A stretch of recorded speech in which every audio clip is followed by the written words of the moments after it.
welcome. Thank you. Still tight quarters. Isn't it amazing? It is. Building is. If you build it, they will come. Yeah, building is outgrowing. It's everyday use. Thank you for the time on your agenda. My name is Erhard Mahnke. I'm testifying on behalf of the Vermont Affordable Housing Coalition. For those who are not familiar with us, we're a statewide membership organization. Most of our members are the affordable nonprofits that build affordable housing, homeless shelters, service providers, anti-poverty agencies, and so forth. We're statewide. We have approximately roughly 90 to 100 members, and our members are building affordable housing in communities all around the state and owning and operating it. So last year, when you were looking at earlier versions of your large bill, you had proposals around enhanced designation areas, and I was in, as well as Brenda Torpy from the Champlain Housing Trust, testifying on behalf of maintaining inclusivity within the designated downtowns and neighborhood development areas when you're looking at exempting those from the Act 250 process. And so this year we had numerous meetings with the administration and also with VNRC about their joint proposal and the proposal to exempt the designated downtowns development and development and neighborhood development areas from Act 250 with no consideration of maintaining priority housing projects or maintaining other measures of inclusivity. So I'm here to speak to not maintaining priority housing projects because we understand why the proposal, the joint proposal, does eliminate those, and we've heard from some of our private sector for-profit partners that that is something that they is hindering some of their development. So we engaged in a stakeholder process to look at some alternative measures that we would like to see incorporated into the bill that would, in our view, maintain the kind of economic as well as racial inclusivity and diversity that would be needed to continue to maintain, to continue to have affordability in development that no longer needs to go through the Act 250 process separately. One of our members is the Fair Housing Project, which looks very closely at local zoning laws, looks very closely at inclusivity, and I recall that you folks had some testimony around racial equity and racial justice in Act 250, and I think what we're proposing would help along those lines as well. I'll just incidentally note that one of our largest members involved in the stakeholder process, the Champlain Housing Trust, currently has 25% of their rental housing and their home ownership is occupied by people of color. And so when you build affordably in whether it's in downtowns or neighborhood development areas, because of the disproportionate representation of minorities in affordable housing, you're also including folks who are not necessarily always included. So a couple of the things that we are proposing that would serve as measures that we think would ensure inclusivity, both economic and racial, are outlined in the handout that we provided, and I'll just, since you're behind on time, I'll just skip right to those.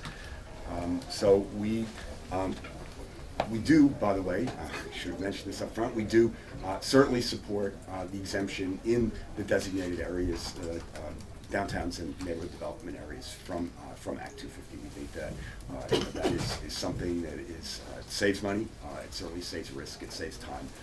And it's something that our nonprofit developers have taken advantage of through the priority housing project mechanism that currently exists and the exemptions that currently exist.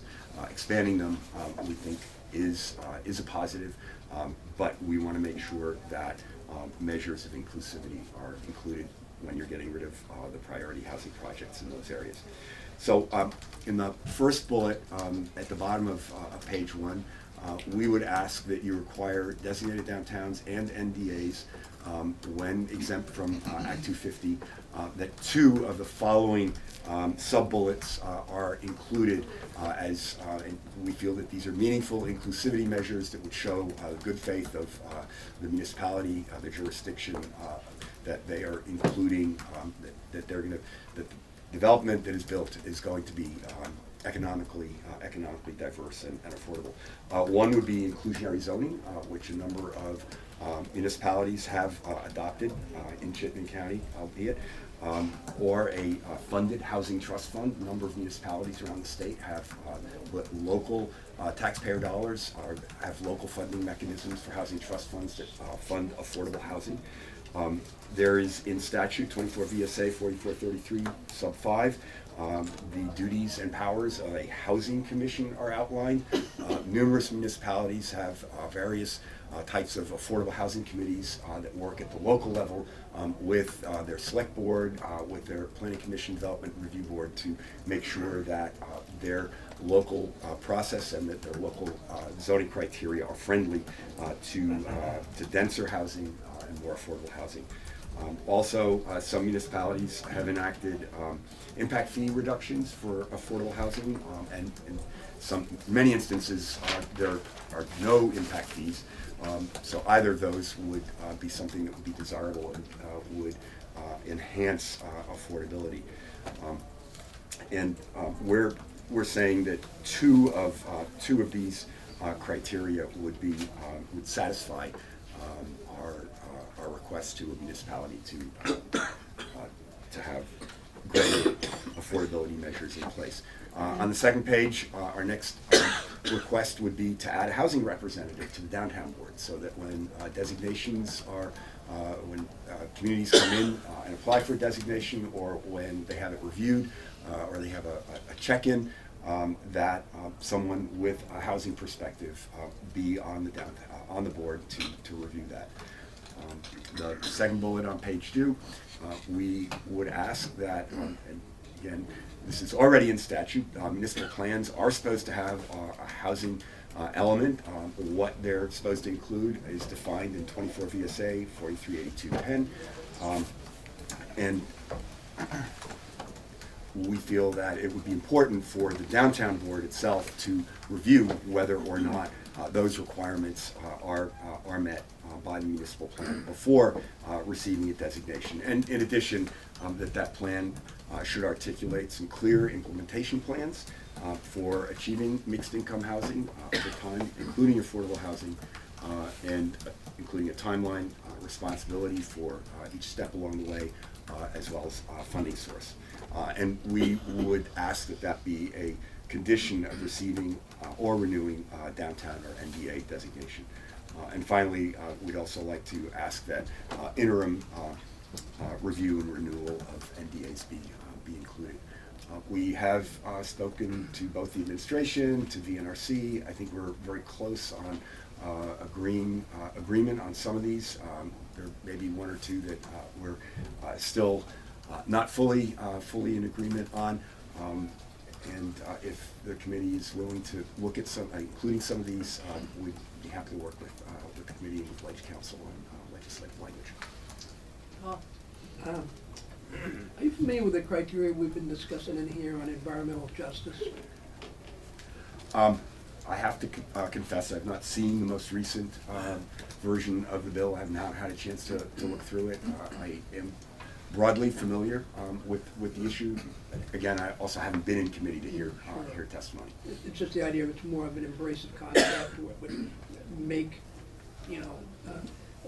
ethnicity and diversity and race and poverty all kind of playing into how projects are either granted. Yeah, and I'm aware you heard testimony from the state's racial equity coordinator on that, and that was one of the reasons I inserted in my testimony that affordable housing disproportionate to the overall population of the state, disproportionately serves people of color and folks with disabilities, low-income families.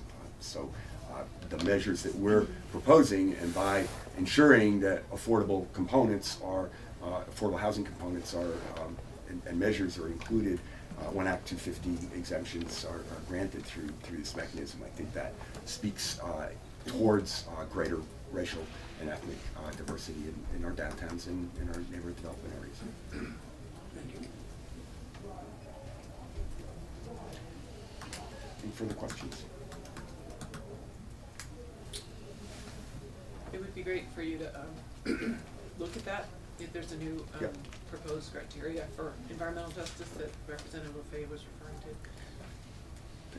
Yeah, that'd be great, thank you. Thanks.